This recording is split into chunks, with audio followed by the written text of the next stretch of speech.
Well, with regards to being an ambassador for a league is less about, okay, so what is in this for me as a player and as a coach, and how do I grow as this?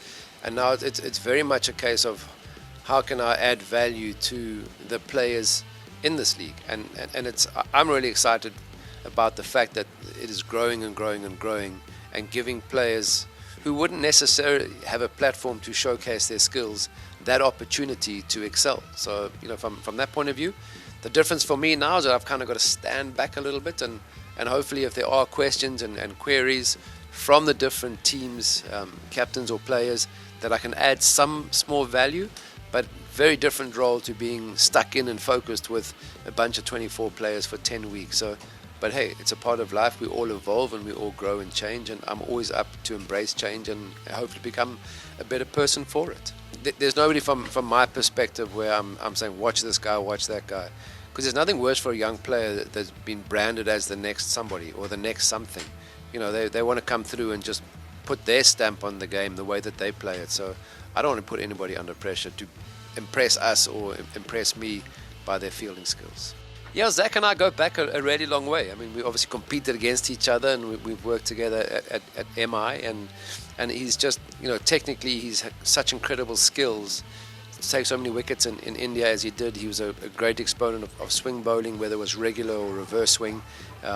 Great change-up, difficult guy to read, and just a calm cricketer, and I think that's what you need at IPL level. You need, especially in the dugout scenario, you need people with calm heads, because it gets very tense, and the game can change in a ball. Literally one delivery can change the ball. So if all your emotions are getting out there, and it's because it impacts everybody sitting in the dugout or on the field. So great to have someone like Zach, because he, as I said, he brings the skills and the knowledge, and he also just brings the mojo. Yeah, Gigi, wherever he goes, he makes an impact. I mean, we saw when he left LSG and went to KKR, the impact that he had. He's very much a hands-on guy, and we obviously had his first season quite a disruption when we lost KL. It was a tough blow to replace, and he certainly is somebody who knows what he wants. He's not scared to speak his own mind, and that's always good to know, because communication and honesty in a team environment is so important, and he's got both of those. So sometimes he might rub players up the wrong way, he might rub management up the wrong way, but he's always honest about it, and it's never behind your back or you hear about it from somebody else. But first and foremost, he wants excellence, he wants success for the team, not for himself. He's looking for the team to win. So that's always key, because you want to go in and allow the players to be better. And I think that's the role of us as coaches. You want to support a player to play to the best of their ability. And Gigi leaves no stone unturned when it comes to that. So I'm sure when he takes over, now that he's taken over the reins with the Indian team, they're going to continue going from strength to strength. Well, it'll just, if Tala comes to Lucknow, it just means that, I don't know, maybe we'll have a different color jersey in the stand when CSK plays against LSG. But it's all speculation. I think there's some great players in this incredible league, and some. I mean, the names that you're mentioning, they've just had such incredible careers. So you kind of just feel really privileged to be a part of this great tournament and just watching players do their thing. Well, Rishabh Pant, I don't know a great deal. I mean, I obviously coached a team that's played against him. Rhodes, I spent a lot of time with. So I was just so grateful. If you think of what Rishabh went through with his accident, the fact that he came back and had the season that he did last year and back in the setup, so important, because he's such a flamboyant player.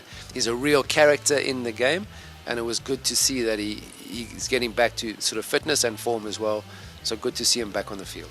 Well, I'm not pushing Badoni to be captain of LSG, that's for sure. He's a precocious talent.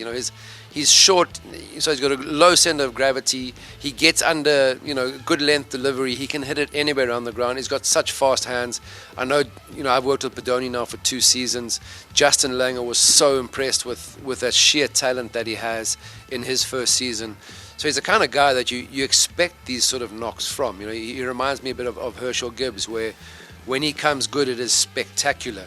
And sometimes you get a little bit frustrated. Badoni, Ayush, keep working on, if you don't deliver every single time, because with this player. But in T20 cricket, And the way the number that he's batting, he doesn't always get much of an opportunity. So he's obviously batting higher up the order, but we know he has incredible talent. And when he matches that with just calmness, presence of mind, good game plan, he'll be a really tough guy to bowl to because he plays really good cricket shots and cheeky shots too.